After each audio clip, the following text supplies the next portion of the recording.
Hey everyone, in this video I'll show you how to add columns to an existing table in Excel in just a few quick steps. This works the same way on Windows, Mac, and Excel for the web. First, open your Excel file that contains the table you want to modify. Make sure the file isn't in read-only mode. If you see an Enable Editing button at the top, click that first. Once your table is visible on the screen, click on any cell inside the table where you want the new column to appear. For example, if you want to add a column next to your unit price column, click on a cell in that area. You'll see the cell get a highlighted border when it's selected. Now go to the Home tab at the top of your screen. It's in the ribbon and usually already active when you open Excel.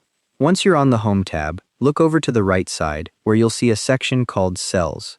In that group, you'll see an Insert button with a small drop-down arrow next to it. Click on that drop-down arrow next to Insert. When the menu opens, you'll see several options for inserting things.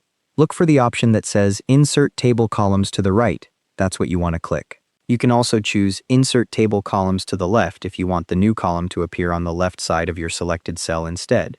As soon as you click that option, Excel instantly adds a new blank column with the same formatting as the rest of your table. You'll see it appear right where you specified, and it'll automatically have the same style, colors, and structure as your existing table columns.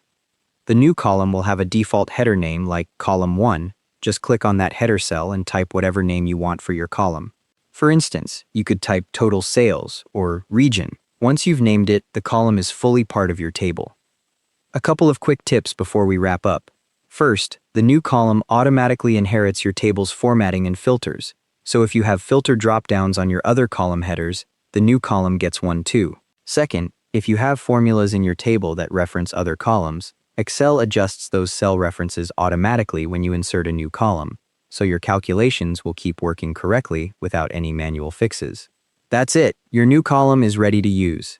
Thanks for watching.